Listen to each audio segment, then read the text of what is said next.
national and regional level, promoting different issues related to this discussion in order just to have transparency, and these discussions are bottom up and they are just in the equal food promoting these topics.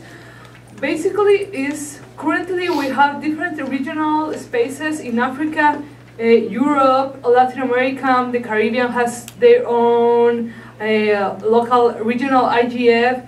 Also at national level we have like a tons of national internet governance forums around the world. You can find that information on the IGF global in the global IGF website.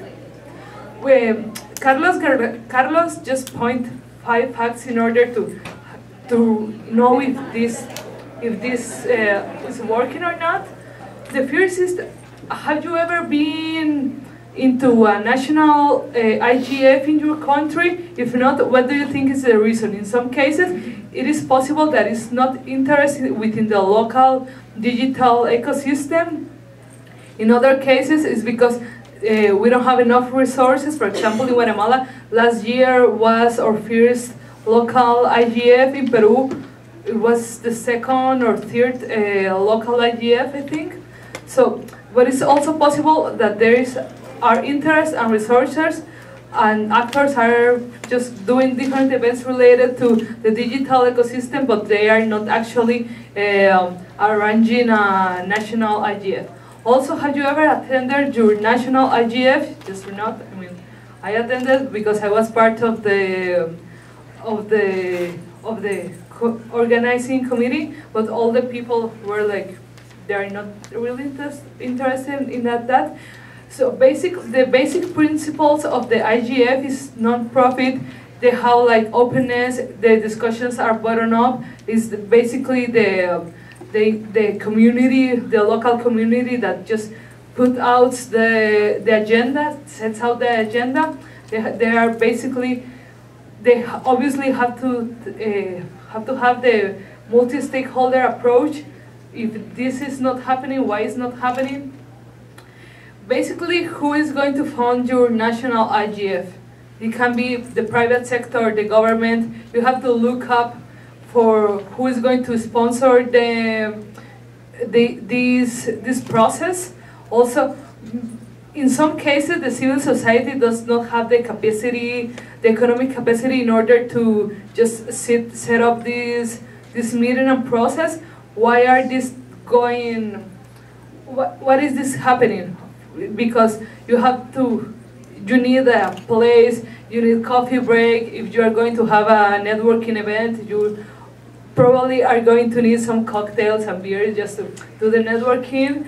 Also, the fourth fact is there are national IGF in your country. Who are the people behind the organizations in your country? Are always the same actors? I'm kind of tired at some point that just looking the same faces at the IGF. I don't know if you are just how we actually bring new voices and new perspective to these dialogues, which is a big challenge, I think.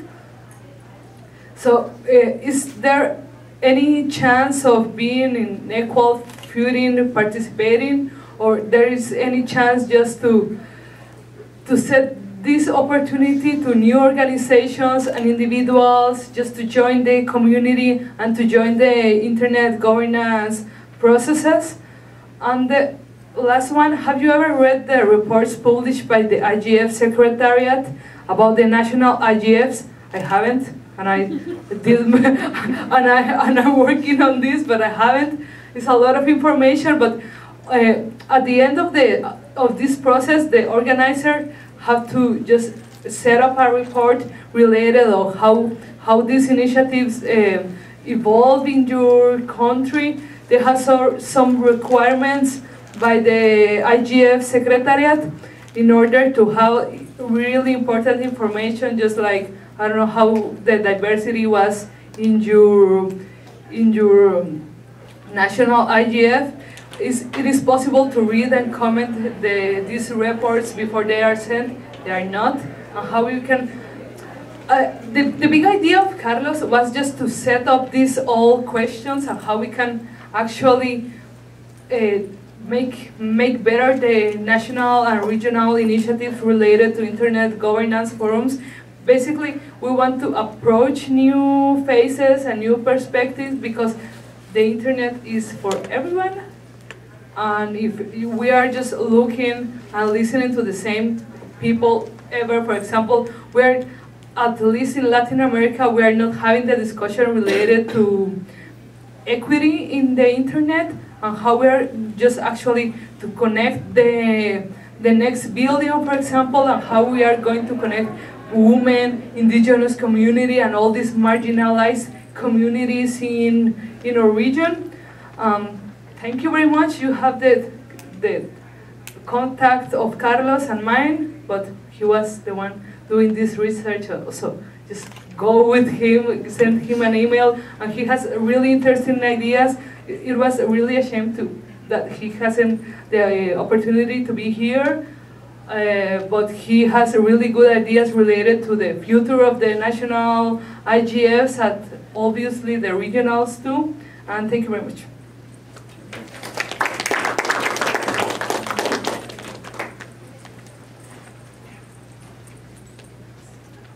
Thank you, Sarah. And yeah, now Sam's turn.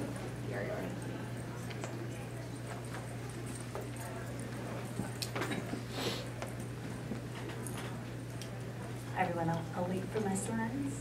There we go. So hi everyone, thanks so much for having me. My name is Sam and I'm the Director of Insights at the Mozilla Foundation. And my team is responsible for putting together our annual Internet Health Report, which is just 2 years old, so we're still pretty new in this process. And so I wanted to come here today to share a little bit about our experience putting this report together, especially when it comes to being a global report. So I'll give you a little bit of background on the report itself, and then I want to share 4 lessons that we've learned about being global in particular. So the Internet Health Report was born from a realization and an idea. So the realization that several of my colleagues, others in this space had, is that there's a lot of research and knowledge across disciplines being generated and shared related to the internet and how it impacts our societies. So we can even see this here at RightsCon. You have people who are involved in social justice, we have lawyers, policymakers, people from all kinds of different fields who are thinking about these issues, often in different ways, and often not in the same spaces. And so that seemed to be something that was an opportunity and potentially a gap. So how can we bring these people and these ideas together more often? The second part was an idea. So the idea was, well, could a report actually help to bridge these different sectors, connect these dots in a more regular way? So what if we had a publication that put data about how fast internet is in different parts of the world, alongside a story about the building of a local community network, and an analysis about how security and the Internet of Things is intersecting right now. So those are just 3 examples of things that are all topics of conversation, but not necessarily the sorts of things that you would see next to each other in a typical publication. So we thought, well, let's give this a try and see how it goes. So there are 3 values that have, I think, emerging. This wasn't necessarily something set out from the beginning, but that came out to be things that we wanted to see also be part of this report. First is the human aspect. So you might be familiar with reports that are either based predominantly on data or that are sort of more industry trend reports. What we were trying to do with this piece was put the human angle on it. So look at data, look at these stories and trends, and then ask the question, how is this impacting people's lives? How can we tell those stories in a way that really demonstrate how me as an individual am impacted and why I should care about these issues? The second piece is the global element. So we also wanted this publication to be a space where we could connect the dots across different geographies and different experiences around the world, and importantly, help to lift up some of the stories that you don't often hear about in the mainstream and create space for that work and research and experience to be showcased on a global platform in any way that we could. And then thirdly, open source. So open source is something that's in the bones of Mozilla. We're best known for being the company that creates Firefox, the web browser. And so this is something that we also wanted to bring into this publication. But it was new. I mean, we hadn't before attempted to put together open source and a publication like this. So it was something we were figuring out as well. And one final piece, actually going back to the global element, which is what I'm going to focus on, although they all kind of connect, as you'll see. We also acknowledge that Mozilla, and especially Firefox, does have this international brand. But in reality, we're also an American company and an American foundation. The predominant language that Mozillians speak in that context is English. And so that's also something that we needed to acknowledge as we were trying to put this report together. We have some, I'll return to that a little bit later. So we released a prototype in 2017, and then just this April, we released the second version, which was actually the first full report. So in this process, we definitely haven't figured it out, but we've learned a lot about what works and what isn't working so well with achieving this goal, especially around being global. So the first lesson, slogans are awkward. We call this the Internet Health Report, and we soon realized that Internet health doesn't translate very well. We published the report in both years in 4 languages. It was originally written in English in both cases, but then it was translated into French, Spanish, and German. And Internet health as a phrase is weird in other languages. If you speak other languages, I'm sure that you're thinking about what that would mean in the other languages you speak, and it maybe sounds a bit awkward. The German example is the one that I'll draw on here. A lot of my colleagues in Germany who speak German were basically like, this doesn't mean anything like what I think you're trying to get at in English. This is like, these are not words that go together. It doesn't make sense to us. So we had some really difficult conversations because changing the term, you all have worked in organizations, I'm sure you can imagine some of the implications of having that discussion. And so basically we had to make a decision between sticking with translating, so basically just using this phrase and translating it into these other languages, acknowledging that it won't carry the same meaning, and actually localizing it. So we decided to just translate, which has its challenges, but we had to make the decision. Second was design it in. So we really, the first year, had to make some decisions about what to prioritize. And a great example of this, I mean, this might be obvious for many of the people in the room, but this was something that we encountered head on with even trying to figure out what the actual underlying technology we'd use to make the website would be. We ended up going with WordPress because it has some really great translation plugins, and we decided to prioritize that. But our technology team, a lot of the engineers, weren't familiar with the platform. So we ended up having to make some sacrifices in that case in terms of internal expertise in order to prioritize being able to localize and translate as easily as possible. I think that was the right decision, but it certainly wasn't an easy one, and it definitely came with trade-offs. Third, English is dominant and English is limiting. So English is the dominant language, as I said, spoken in Mozilla. And even I would say in this space in general, I personally haven't been to any sessions at this conference that are in the language other than English. So it's a reality for my organization, and I think also for the space that we work in, that often English is a language that can reach many people, but at the same time also is limiting because, for example, you might be missing, as we discovered, research published in other languages that we would ideally have liked to highlight. Fourth, and the final lesson is being global equals being local. So we had to really define for ourselves what we would define global as. This was something that we didn't necessarily think through enough at the very beginning of the project. And as we went through the phase of developing these 2 reports, we really had to think about what do we mean by being global. And for us, we found that there are 2 parts to it, and we're still figuring this out.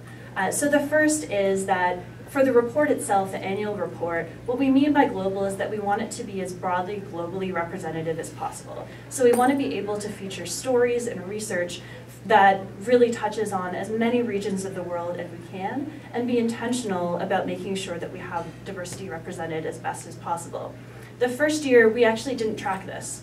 And that's something that we learned in the second year. If we're really serious about this, we have to track which regions are being featured in the stories that we're writing and where the people who are profiled are from as well. And so in the second year, we started to track this. We still, I think, have a fair bit of work to do to make sure that we actually are global in the way that that content comes together. But we're learning along the way, and I think that we've been able to make some pretty strong improvements even between the first and second version. Then finally, being local.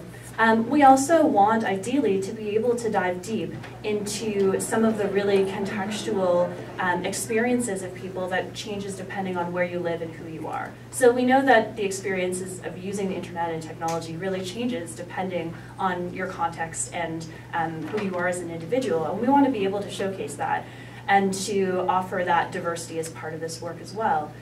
But the global report, the annual version, is not necessarily going to be able to do that in and of itself.